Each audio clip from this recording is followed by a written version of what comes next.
এই ভিডিওটা হতে চলেছে জিডিএস এর ডকুমেন্ট ভেরিফিকেশন সংক্রান্ত ফুল প্রসেস নিয়ে। জিডিএস এর ডকুমেন্ট ভেরিফিকেশনের একদম পুরো ফুল প্রসেস নিয়ে আলোচনা করব, যেখানে থাকবে জিডিএস এর মেরিট লিস্টে নাম আসা থেকে পুরোপুরি জয়েনিং পর্যন্ত সমস্ত ডিটেলস। মেনলি এই ভিডিওটা হতে চলেছে আমি এবং আমার যে জুনিয়র যে এই রিসেন্ট জয়েনিং করেছে তার এবং বিভিন্ন ইনফরমেশন কালেক্ট করে বানানো একটা ভিডিও। তাই এই ভিডিওটা সবচেয়ে ইউটিউবে এই ভিডিও কোথাও নেই, এই ভিডিওটা সবচেয়ে বেস্ট ভিডিও হতে চলেছে গোটা ইউটিউবের। তাই ভিডিওটা শেষ পর্যন্ত দেখার অনুরোধ রইল। আর যা কিছু বলা আছে সমস্ত কিছু আমার টেলিগ্রাম চ্যানেলে, যেটা ডেসক্রিপশন বক্সে দেওয়া আছে, এবং হোয়াটসঅ্যাপ গ্রুপ রিসেন্ট ক্রিয়েট করেছি, সেই গ্রুপে সমস্ত কিছু ডকুমেন্টসের ডিটেলস দেওয়া আছে। তোমরা সেই হোয়াটসঅ্যাপ চ্যানেলে যুক্ত হও, টেলিগ্রাম চ্যানেলে যুক্ত হও যে কোনো পিডিএফ ডাউনলোড করার জন্য, এবং আমাকে ইনস্টাগ্রামে ফলো করতে পারো যে কোনো কোয়ারিসের জন্য। আমি সবসময় তোমাদেরকে সাহায্য করার জন্য রিপ্লাই করি। তোমরা রেকর্ডিংটা এনজয় করো এবং সমস্ত প্রসেসটা পুঙ্খানুপুঙ্খভাবে শুনো, এবং হচ্ছে কি তোমরা খাতা পেন নিয়ে নোট করতে থাকো যে তোমাদের কি কি লাগছে, এবং পুরো ভিডিওটা দেখলে কোনো ডাউট থাকবে না, এটা আমি তোমাদের চ্যালেঞ্জ করতে পারি। মন দিয়ে রেকর্ডিংটা শোনো। হ্যাঁ, আমি রেকর্ডিংটা অন করলাম। বলছি, কথা শুনতে পাচ্ছ তো আমার, বর্ষা? হ্যাঁ হ্যাঁ। তো আমরা তুমি জানো জিডিএস সংক্রান্ত আমি ভিডিও দেওয়ার চেষ্টা করি আমার চ্যানেলে, এবং খুব জেনুইন কন্টেন্ট আমি চ্যানেলে দেওয়ার চেষ্টা করি। তো আমার চ্যানেলে আমি একটা আর কি ভিডিও সবাইকে দেবো এটা প্রস্তাব করেছিলাম, যে আমাদের জিডিএস এর যে ডকুমেন্ট ভেরিফিকেশন প্রসেসটা হয় সেই নিয়ে অনেকের আর কি অনেক রকম কোয়ারিজ আর কি আছে মনে। তো কিভাবে ফার্স্ট ডকুমেন্ট ভেরিফিকেশন হয়, কিভাবে সেকেন্ড ডকুমেন্ট ভেরিফিকেশন হয়, কিভাবে মানে ডকুমেন্টসে কি কি লাগে, কি হলে বাদ চলে যেতে পারি, এই নিয়ে একটা বড় কোয়ারিজ আছে। তো সেই নিয়ে আমি তোমার সাথে কথা বলেছিলাম যে একটা আমাদেরকে সাবস্ক্রাইবারদের তোমাকে হেল্প করতে হবে, যেহেতু তুমি রিসেন্ট জয়েন করেছো, তোমার মনে হয় এই রিসেন্ট শিডিউল বা তোমার এই 4 থেকে 5 মাস বা 6 মাসের মতো হয়েছে জয়েনিং। তো সেই ডকুমেন্ট ভেরিফিকেশনের প্রসেসটা নিয়ে তোমার একদম পুরো ক্লিয়ার আইডিয়া যদি সাবস্ক্রাইবারদের দিতে পারো, তুমি যা যা বলবে আমি সমস্ত কিছু তোমার ফরম্যাট যেগুলো ছিল সমস্ত কিছু আমি স্ক্রিনে দেখিয়ে দেবো। তো তুমি তোমার কি কি ডকুমেন্ট ভেরিফিকেশনে কি কি হয়েছিল তুমি একদম প্রসেসটা শুরু করো। দেখো, ডকুমেন্ট ভেরিফিকেশন বলার আগে প্রথম থেকে তাহলে বলতে হবে, মানে জিমেলের মেসেজ থেকে সবকিছু তাহলে প্রথম থেকেই বলছি। একদম একদম, তুমি একদম প্রথমে মানে একজন ক্যান্ডিডেটের যে জিডিএস এর মেরিট লিস্টে নাম আসলো, নাম আসার পর থেকে তাকে কি কি করতে হবে একদম তুমি একদম পুরো ডিটেলসে বলো, কোনো অসুবিধা নেই। প্রথমে যখন আমি অ্যাপ্লিকেশন করলাম পোস্ট অফিসের জিডিএস এর ভ্যাকেন্সির জন্য, তারপর কিছুদিন পরে আমার একটা মেলে মেসেজ আছে যে your dear applicant, your registration number এত হ্যাজ বিন প্রভিশনালি সিলেক্টেড। তারপরে ওইখানে একটা ডেট উল্লেখ থাকে এবং কোন ডিভিশনে সে ভেরিফিকেশন করবে তার মধ্যে সেখানে যেতে হবে বলা থাকবে, আর কিছু ডিটেলস দেওয়া থাকে যেগুলো নিয়ে যেতে বলে। তো প্রথমে কি কি নিয়ে যেতে হবে আমি সেগুলো বলে দিই। তো যে মেলের মেসেজটা এসছে, সেই মেলের মেসেজটা যে কোনো অনলাইন সেন্টারে গিয়ে প্রিন্ট আউট বের করতে হবে 2 কপি।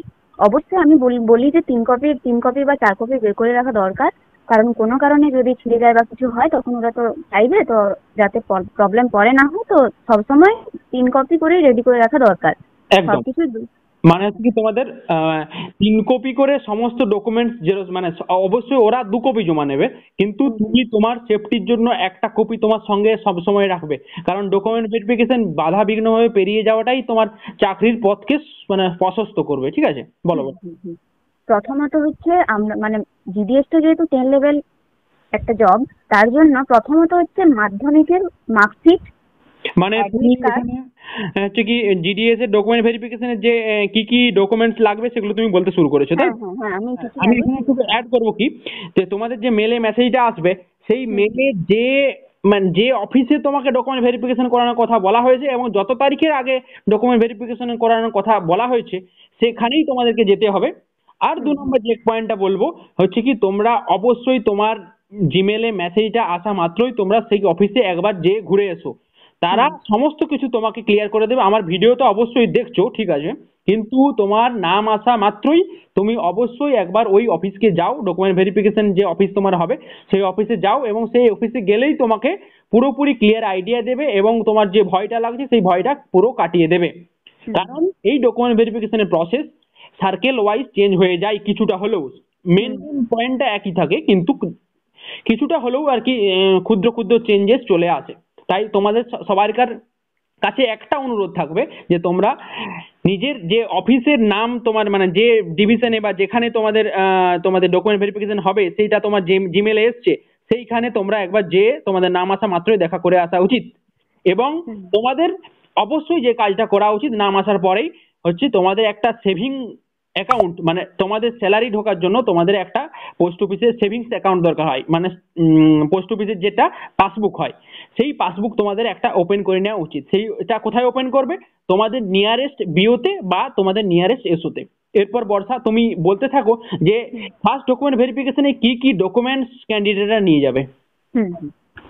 প্রথমত নিয়ে যেতে হবে হচ্ছে যে মেলের মেসেজটা প্রিন্ট আউট করে বললাম সেটা 2 কপি, সবকিছু 2 কপি করে নিয়ে যেতে হবে, কিন্তু সেফ সাইড 3 কপি রেডি করে রাখাটা দরকার। একদম। তারপর হচ্ছে যে অ্যানেক্সার কিছু দেবে আর কি, প্রথমে 7 নাম্বার 4 নাম্বার করে করে কিছু অ্যানেক্সারের পিডিএফ আছে যেটা তুমি শেয়ার করে দেবে তোমার টেলিগ্রামে। আচ্ছা, আমি টেলিগ্রাম শেয়ার করছি এবং আমি স্ক্রিনে এক পর পর পর পর আমি দেখিয়ে দেবো যে দিতে হবে। অ্যানেক্সার গুলো এমনি সেরকম কিছুই না যে তুমি সাইকেল চালাতে পারো এইসব ধরনের কিছু জমি জায়গার কিছু সাইন করাতে হয়, ওগুলো শুধুমাত্র তোমরা ঠিকঠাক ভাবে সাইন করে দেবে। মাধ্যমিকের অ্যাডমিট, মাস্ট, মাধ্যমিকের result, board certificate, caste certificate. এরপর একটা প্রবলেম থাকে, সবাই ভাবে যে কাস্ট সার্টিফিকেট মানে সেটা সেন্ট্রালের নাম স্টেটের, কিন্তু আমরা সব যেহেতু এটা সেন্ট্রাল গভর্নমেন্টের জব অবশ্যই সেটা সেন্ট্রালের হবে।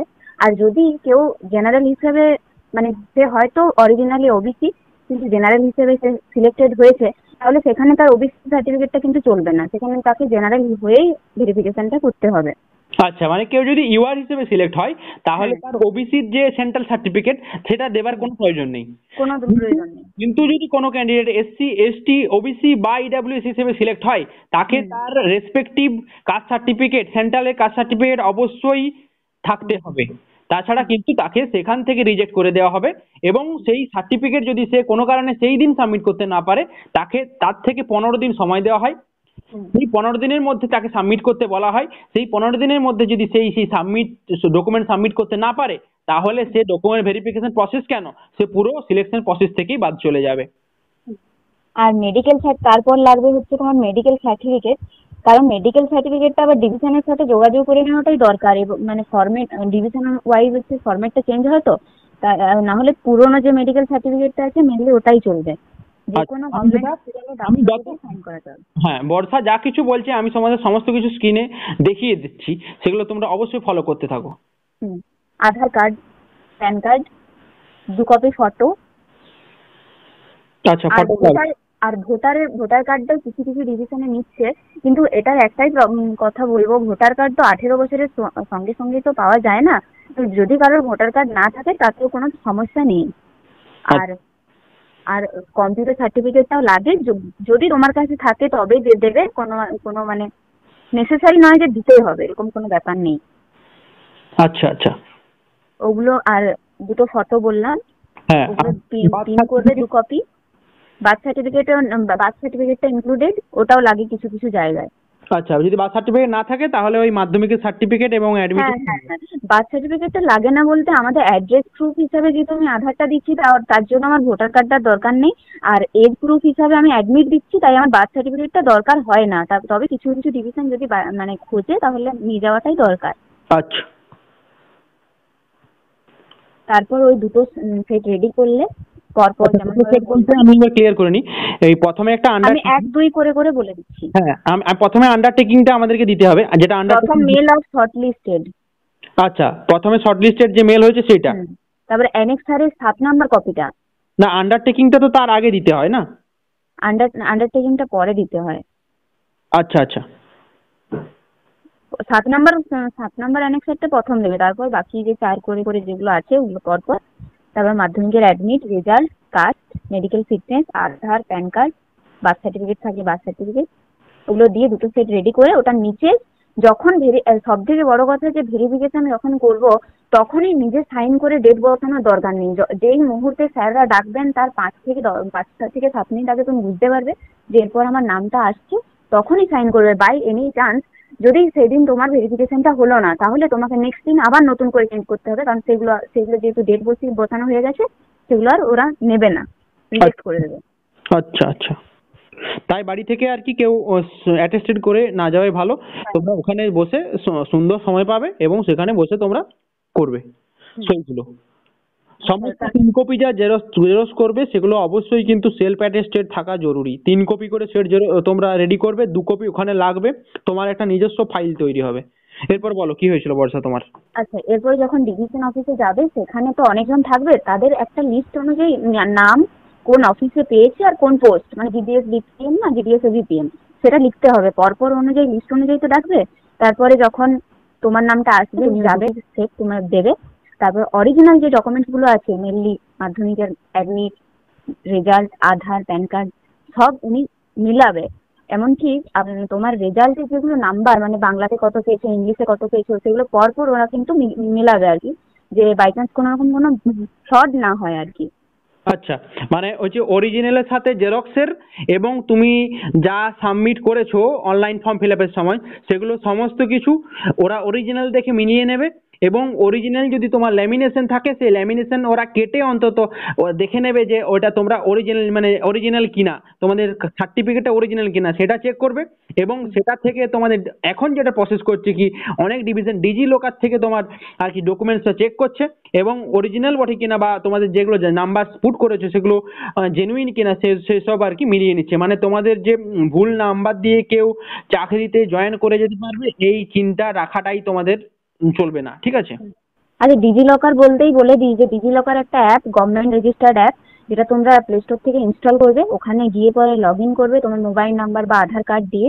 তারপর সেখানে গিয়ে দেখবে প্রত্যেকটা ডকুমেন্ট অ্যাড করা যায়, ওগুলো অ্যাড করে নেবে। হ্যাঁ, ওটাই ডিজি লকারে তখন ওরা চেক করবে। তোমার একটা যে ওটিপিটা থাকবে, পার্সোনাল ওটিপিটা দিয়ে ওরা নিজেদের কম্পিউটারে লগ ইন করবে, তারপর চেক করে নেবে। ওটাই ডিজি লকারের ব্যাপার। আচ্ছা, আর যেটা বলছিলে আমাকে যে মোবাইল নিয়ে যাওয়ার, ওই ব্যাপারটা কি ছিল? হ্যাঁ, তারপর তুমি যেখানে যাবে ওনারা প্রথমে দুটো সেট প্রথমে দেখবে, সেলফ অ্যাটেস্টেড কিনা সবকিছু চেক করবে, নিজেদের নাম্বার সবকিছু মিলাবে, ডেট অফ বার্থ, বাবার নাম, কোনো রকম কোনো ভুল থাকলে যত তাড়াতাড়ি সম্ভব চেঞ্জ করা যায় চেঞ্জ করানো দরকার, না হলে ওরা সঙ্গে সঙ্গে রিজেক্ট করে দেবে। যদি বাবার নাম, যেমন আমি বলছি, আমার যদি টাইটেল মন্ডল হয়, MENDAL, বাই চান্স আমার বাবার MO করা আছে, তখন ওরা কিন্তু প্রশ্নটা করবে যে এটা কেন।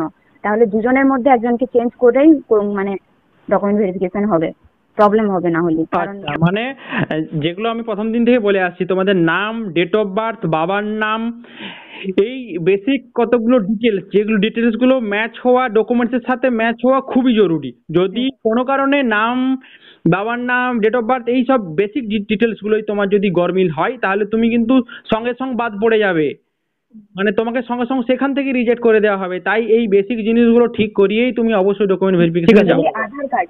আধার কার্ডে ভুলগুলো বেশি হয় আর কি। তো যদি মানে অ্যাড্রেস ভুল থাকে তাহলে ওগুলো ইমিডিয়েট যে কোনো পোস্ট অফিসে গিয়ে পরে ঠিক করে নাও আর কি। হ্যাঁ, এই ক্ষেত্রে আমাদের পোস্ট অফিসের একটু আমরা প্রচার করে নেব। কারণ হচ্ছে কি যে কোনো পোস্ট অফিস, মানে যে কোনো পোস্ট অফিস বলতে যে কোনো সাব অফিসে তোমরা তোমাদের আধারের যে কোনো কাজের কারেকশন করাতে পারবে। তোমরা যদি যে বলো আমাদের এরকম এমার্জেন্সি আছে, তো ওরা অবশ্যই এমার্জেন্সি বুঝে তোমার এই হেল্পটা ওরা করে দেবে, ঠিক আছে? আধারটা যদি নাও পাওয়া যায় তাও যে মানে একটা জেরক্স কপি তো ওরা দেবে, সেই জেরক্স কপিটা দেখালেও চলবে, কিন্তু তোমার মাস্ট ঠিক করিয়ে নিতে হবে। পিন যদি ভুল থাকে সেটাও ঠিক করিয়ে নেওয়া দরকার। আচ্ছা, ডকুমেন্টস প্রপার চাই, তার ভিন্ন তুমি হতে পারো। আর এমন হ্যাঁ, আর একটা জিনিস বলি, আমার বেলায় একটা প্রবলেম হয়েছিল একজনের, মানে কম্পিউটারের যেটা নাম্বার ওটা 0 করে দিয়েছিল যখন ও মানে অনলাইনে অ্যাপ্লাই করেছিল।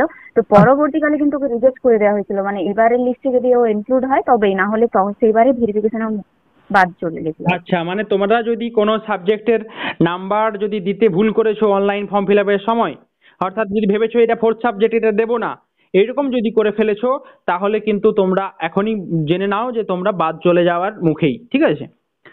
তো ফর্ম ফিল আপ করাটা বিরাটভাবে জরুরি। আর ভিডিওটা যারা অনেকটা বড় হচ্ছে, কিন্তু মন দিয়ে যারা শুনছো, তোমাদের জিডিএস এর document verification, form fill up বা জিডিএস এর নিয়োগে তোমাদের কোনোদিন কোনো সমস্যা হবে না। তাই খুঁটিয়ে মন দিয়ে ভিডিওটা দেখতে থাকো এবং শুনতে থাকো। তারপর মোবাইলের ব্যাপারটা বলো, রেজিস্টার মোবাইল নাম্বার। তারপরে যখন তুমি ওই ডকুমেন্ট গুলো দেবে, ওরা সঙ্গে সঙ্গে তোমার রেজিস্টার্ড মোবাইল নাম্বারে একটা ওটিপি পাঠাবে। তো ওই ওটিপিটা তোমাকে বলতে হবে, কারণ তুমি যে ফর্মটা ফিল আপ করেছো সেটার একটা জানার জন্য যে ওটা তুমি, সেটার জন্য রেজিস্টার্ড মোবাইল নাম্বারটা মাস্ট দরকার। আর মেলের মেসেজটা ওগুলো সমস্ত রেডি করে রাখবে। তারপরে যখনই তুমি দুটো কপি জমা করবে, ওরা একটা পার্সোনাল ফাইলে তোমার ব্রাঞ্চ অফিসের নাম লিখে, তোমার পোস্ট লিখে ওই ফাইলে রাখবে ওরা। তারপর তুমি সামনের দিকে এগিয়ে যাবে, ওখানে এএসপি হেডকোয়ার্টার একজন বসে থাকবে। ওখানে গিয়ে তোমার ওই রেজিস্টার্ড মোবাইল নাম্বারের মেলের মেসেজটা তুমি দেখাবে। তারপর তোমার অরিজিনাল যে ডকুমেন্ট গুলো আছে সেগুলো ওনাকে দেবে, উনি চেক করবেন। তারপর যখন সবকিছু ঠিকঠাক দেখবে, তারপর তুমি বেরিয়ে যাবে। তার আগে ওরা একটা কথা বলবে যে 3 দিনের মধ্যে এসে তোমার একটা রিসিপ্ট আছে, রিসিপ্ট কপিটা নিয়ে যাবে। তো কিছু কিছু ডিভিশনে রিসিপ্ট কপিটা দিয়ে দিচ্ছে আর কি আগেই। আচ্ছা, মানে সেদিনই হয়তো রিসিপ্ট কপি তোমাদের একটা দিয়ে দিতে পারে। কি রিসিপ্ট কপিটা কেমন হয় আমি তোমাদের স্ক্রিনে দেখিয়ে দেবো। রিসিপ্ট কপি একটা দিয়ে দিতে পারে সেদিনই, অথবা বলতে পারে হয়তো 2 দিন পরে এসে রিসিপ্ট কপিটা নিয়ে যেও। হ্যাঁ হ্যাঁ হ্যাঁ, যে তোমাদের ফার্স্ট ডকুমেন্ট ভেরিফিকেশন সাকসেসফুলি তোমরা কমপ্লিট করে ফেলেছো, তার একটা কপি তোমাদেরকে দেওয়া হয়। ঠিক আছে? হ্যাঁ বলো। যখনই মানে ফার্স্ট ভেরিফিকেশনটা মেলের মেসেজটা, আরেকটা মেসেজ আছে যে যেদিন ফার্স্ট ভেরিফিকেশন হয় তার কিছুদিন পরে তুমি রিসিভ কপিটা নিলে তারও প্রায় 1-2 সপ্তাহ বাদ একটা তোমার মেসেজ আসবে যে তুমি সেকেন্ড ভেরিফিকেশনের জন্য এনলিস্টেড। আচ্ছা, তো সেকেন্ড ভেরিফিকেশনে তোমার কি কি ডকুমেন্টস লাগবে বা কি কি নিয়ে যেতে হবে? সেকেন্ড ভেরিফিকেশন প্রসেস সম্বন্ধে একটু যদি ডিটেলসে বলো তাহলে ভালো হয়। সেকেন্ড ভেরিফিকেশনে তুমি আমি যেগুলো ফার্স্ট ভেরিফিকেশনে যা বলেছি সেম কপি রেডি করে নিয়ে রাখতে হবে তোমাকে। 3 কপি তুমি রেডি করে আচ্ছা, ওই রাখবে। 2 কপি যে জমা দেওয়া হলো, ওই 2 কপি ছাড়াও আরো 2 কপি রেডি করতে হবে। রেডি করে রাখা দরকার, কারণ 1 কপি ওরা জমা নেবে আর বাকিটা তোমার ভুল হলে বাই চান্স রাখা দরকার অবশ্যই। তাহলে এই ফার্স্ট ভেরিফিকেশনের 2 কপি ছাড়াও আরো 2 কপি ডকুমেন্টস আর কি আরো তোমাদের রেডি করতে হচ্ছে। সেই 2 কপি ডকুমেন্টসে আমরা কি কি ইনক্লুড করব একটু যদি বলো। ফার্স্ট ভেরিফিকেশন আমরা যেগুলো বলেছি সবকিছুই, তার সাথে হচ্ছে যে যেটা আমাদের রিসিভ কপিটা দিয়েছে সেই কপিটা। আচ্ছা, যে রিসিভ কপিটা ফার্স্ট ভেরিফিকেশনের পর দেওয়া হয়েছে সেটা, আর সঙ্গে যে সেকেন্ড ভেরিফিকেশনের যে মেল এসছে বা মেসেজ এসছে তার প্রিন্ট আউট। একদম। আর ওই যে রিসিভ কপিটা দেবে ওখানে না একটা জায়গা লেখা করাবে যে received copy from division office for branch office, এইটা এরকম ডেট উইথ ডেটেড সাইন করে একটা মানে ওখানে স্যাররাই বলে দেবেন আর কি যে এরকম ভাবে সাইনটা করো। আচ্ছা, ওইরকম ভাবে আবার সেম যেমন এসপি হেডকোয়ার্টার গিয়ে চেক করবে, আরো 2-3 জন থাকবে তারাও চেক করবে। অরিজিনাল ডকুমেন্ট গুলো যদি ল্যামিনেশন করা থাকে তাহলে একদম খুঁটিয়ে চেক করবে, ঘষে চেক করবে ওরা আদৌ ওটা রিয়েল কিনা। আচ্ছা, মানে সেদিনও তাহলে অরিজিনাল ডকুমেন্টস এবং যার যা কিছু ফার্স্ট ডকুমেন্ট ভেরিফিকেশনে যার যা কিছু গোলমাল ছিল সেগুলো, এবং সেগুলো প্রপার ঠিক করিয়ে, এবং ওই যে যা যা ডকুমেন্টস বললে সমস্ত কিছু নিয়ে সেকেন্ড ডকুমেন্ট ভেরিফিকেশনে ক্যান্ডিডেটকে যেতে হবে। এমনকি ফার্স্ট ভেরিফিকেশনে যদি কারোর কোনো জিনিসে ভুল থাকে, যেমন আধার কার্ডটা বললাম, ওরা সেটা যদি ধরতে পারে তাহলে তোমাকে বলবে যে 15 দিনের মধ্যে, মানে সেকেন্ড ভেরিফিকেশনের সময় কিন্তু ওটা ঠিক করে নিয়ে আসতেই হবে মাস্ট। একদম। তার মানে তখন ওরা চেঞ্জ করে দেবে আর কি। হ্যাঁ, যা কিছু ভুল ফার্স্ট ভেরিফিকেশনে হলো সেই সব ভুল সংশোধন করে, এছাড়া যে ডকুমেন্টস গুলো বলা হলো সেগুলো সবকিছু নিয়ে তোমাদের সেকেন্ড ডকুমেন্ট ভেরিফিকেশনে যেতে হবে। এরপরে যেটা হচ্ছে কি, একটা ক্যান্ডিডেটদের কোয়েরিজ থাকে সেকেন্ড ডকুমেন্ট ভেরিফিকেশনের পর কি হয়, মানে যদি সংক্ষেপে একটু বলে দাও, জয়েনিং পর্যন্ত সংক্ষেপে বলো। ভেরিফিকেশনের পর হচ্ছে যদি বিপিএম হও তাহলে তুমি যে ঘর ভাড়া নিচ্ছ বা যেখানে পোস্ট অফিসটা করবে সেটার একটা রেসিডেন্সিয়ালের একটা চিঠি লিখে দিতে হয়। আচ্ছা, ওই ব্যাপারগুলো নিয়ে আমরা একটা অন্য ভিডিওতে আলোচনা করে দেব। আচ্ছা, সেকেন্ড ভেরিফিকেশনে তুমি এইটা অনেকের কোয়েরি, সেকেন্ড ভেরিফিকেশনে মোটামুটি কতদিন পর তোমাদের ওই ট্রেনিং বা অ্যাপয়েন্টমেন্ট লেটার আসে, এটা যদি একটু বলো। ট্রেনিংটা হয় সেকেন্ড ভেরিফিকেশন 1 মাসের ভিতরেই সব হবে আর কি। আচ্ছা, সেকেন্ড ভেরিফিকেশনে মোটামুটি 1 মাসের ভেতরে ওরা কি ফোন করে ডাকে না আরো কোনো মেল যায় ট্রেনিং এর জন্য? না, যিনি হচ্ছে মেল ওভারসিয়ার তিনি মেসেজ করবে। আচ্ছা, তিনি মেসেজ বা ফোন কলের মাধ্যমে একটা পেপার পাঠায়, যদি মেসেজ করে মেনলি দিয়ে দেয় বা হাতে হাতে যেদিন ট্রেনিং হয় সেদিনই দিয়ে দেয় মেনলি, তবে পোস্ট অফিসের মাধ্যমে বাই পোস্টেও কিছু পাঠাতে পারে। আচ্ছা, তাহলে হচ্ছে তোমাদের সেকেন্ড ডকুমেন্ট ভেরিফিকেশনের পরে তোমাদের একেবারে ট্রেনিং এর জন্য ডাক পড়বে, যেটা হচ্ছে মোটামুটি 1 মাসের মোটামুটি ধরে নিতে পারো। এটা প্রসেসটা ডিলেও হতে পারে, প্রসেসটা আগেও হতে পারে। তো তোমাদের ট্রেনিং এর জন্য ডাক পড়বে, সেই ট্রেনিং কমপ্লিট হওয়ার পর তোমার ট্রেনিং সংক্রান্ত কি হয় সেই সংক্রান্ত ভিডিও পরে দেবো। ট্রেনিং তোমাদের যেদিন হবে, ট্রেনিং কমপ্লিট হওয়ার পর সেখানেই তোমাদেরকে জয়েনিং এর একটা লেটার দিয়ে দেওয়া হবে, এবং একটা জয়েনিং এর লেটারের কপি তোমার বাড়িতে বাই পোস্টের মাধ্যমে তোমার বাড়িতে পৌঁছবে। একটা ট্রেনিং লেটারও দেওয়া হবে। ওটা একটা ট্রেনিং লেটার, তুমি ট্রেনিং কমপ্লিট করেছো ট্রেনিং লেটারও দেওয়া হবে, এই সমস্ত প্রসেসটা হচ্ছে ডিভিশন ওয়াইজ ভেরি করে যায়, কিন্তু এই প্রসেসটা হচ্ছে কি মোটামুটি একটা অ্যাপ্রক্সিমেট প্রসেস, এবং তোমরা যারা যারা এই পথে হাঁটবে তারা রিলেট করতে পারবে। এই ভিডিওটা যারা দেখছো তাদের অনেকটা হেল্প হবে। আজকের ভিডিওটা থাকবে এইটুকুই। বর্ষা, তোমাকে অনেক ধন্যবাদ, তুমি সাবস্ক্রাইবারদের হেল্প করলে। আমি আশা করব যে বাকি ভিডিওতেও তুমি কিছুটা যেসব হেল্প করা যায় এদেরকে জেনুইন কন্টেন্ট দিয়ে যেসব হেল্প করবে, তোমার সাহায্য আমি পাবো। হ্যাঁ, একদম একদম অবশ্যই চেষ্টা করবো আমি। বেশ, আজকে তাহলে এইটুকুই থাকলো। ধন্যবাদ সবাইকে।